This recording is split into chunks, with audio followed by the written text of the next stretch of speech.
فرمایا کہ ماہ مبارک رمضان تمہارے پاس آیا ہے، اللہ جل شانہ نے اس کا روزہ تم پر فرض کیا ہے، اس میں آسمان کے دروازے کھول دیے جاتے ہیں، اور بعض احادیث میں ہے جنت کے دروازے کھول دیے جاتے ہیں اور جہنم کے دروازے بند کر دیے جاتے ہیں، اور فرمایا کہ سرکش شیاطین کو قید کر دیا جاتا ہے، بند کر دیا جاتا ہے، تاکہ وہ امت محمدیہ صلی اللہ علیہ وآلہ وسلم کے روزوں کو خراب نہ کر سکیں۔ اور فرمایا اس مہینے میں ایک رات ایسی ہے جو 1000 مہینوں سے بہتر ہے، جو شخص اس کی خیر اور بھلائی سے محروم کر دیا گیا تو وہ ہر خیر اور بھلائی سے محروم کر دیا گیا۔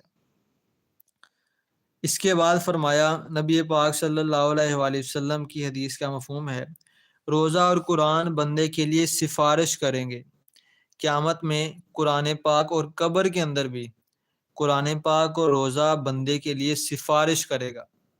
قرآن کہے گا یا اللہ کہ اس نے جو ہے مجھے تلاوت کیا، رات تراویح کے اندر تہجد کی نماز میں اس نے مجھ کو پڑھا، تو میری آپ سفارش قبول فرمائیں اور اس بندے کی بخشش فرمائیں۔ تو بعض احادیث میں ہے کہ اس قرآن پاک کی سفارش کو قبول کیا جائے گا۔ تو کتنی بڑی بات ہے کہ قرآن پاک ہماری سفارش کرے۔ تو یہ اس وقت ہوگا جب ہم قرآن پاک کو پڑھیں گے۔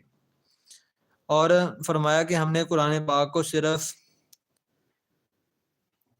کل خوانی اور 10ویں اور 40ویں کے لیے رکھ دیا اور مردوں کے اوپر پڑھنے کے لیے رکھ دیا۔ قرآن کا اصل مقصد یہ نہیں ہے۔ فرمایا یہ بھی کریں، صالح ثواب بھی کریں، لیکن اصل مقصد نہیں ہے۔ اصل مقصد کیا ہے؟ فرمایا ذالک الکتاب لا ریب فیہ ھدی للمتقین، کہ یہ وہ کتاب ہے جس میں کوئی شک نہیں، اور ھدی للمتقین یہ متقین کے لیے، اللہ سے ڈرنے والوں کے لیے ہدایت ہے۔ تو یہ تو ہدایت کی کتاب ہے، یہ تو زندگی گزارنے کا طریقہ سکھانے والی کتاب ہے۔ تو اسی لیے جو قرآن پاک کو پڑھے گا، سیکھے گا، اس پہ عمل کرے گا، قرآن پاک اس کے لیے سفارش کرے گا۔ اور فرمایا کہ روزہ اور قرآن بندے کے لیے سفارش کریں گے، روزہ بھی سفارش کرے گا اور بندہ بھی۔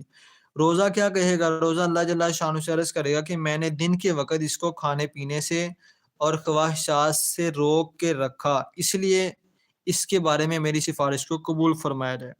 اور قرآن پاک بھی عرض کرے گا کہ میں نے اسے رات کے وقت سونے سے روکا، اس لیے اس کے متعلق میری سفارش قبول کی جائے۔ تو احادیث میں ہے کہ دونوں کی سفارش کو قبول کیا جائے گا۔ تو یہ رمضان مبارک کے بہت سارے فضائل ہیں۔ اس کے بعد دوسرے نمبر پہ ہے، دوسرا ہمارا کوشچن ہے کہ رمضان شریف کے روزے کن لوگوں پر فرض ہیں، یعنی کس کس آدمی پہ رمضان مبارک کے روزے جو ہیں یہ فرض ہیں۔ تو فرمایا کہ ہر مسلمان عاقل، بالغ، مرد اور عورت، ہر مسلمان پہ، اور ہر مسلمان میں کون کون؟ وہ مسلمان جو عاقل ہے اور جو بالغ ہے اس پہ فرض ہے، چھوٹے بچوں پہ نہیں۔ جو بالغ ہے، مرد ہے یا عورت ہے، اس پہ روزہ فرض ہے۔ جیسے نماز جو ہے فرض ہے، اسی طرح روزہ بھی جو ہے یہ فرض ہے، چھوڑیں گے تو گناہ ہوگا۔ فرمایا ان کی فرضیت کا انکار کرنے والا کافر ہے۔ ایک تو وہ بندہ جو روزہ نہیں رکھتا، اس کو تو گناہ کم ملے گا، لیکن وہ بندہ جو روزہ کا انکار کرتا ہے تو وہ فرمایا کافر ہو جائے گا۔ صرف روزہ کا نہیں بلکہ آدمی کسی بھی اللہ تعالیٰ کے حکم کا انکار کرتا ہے، نماز ہے، روزہ ہے یا حج ہے،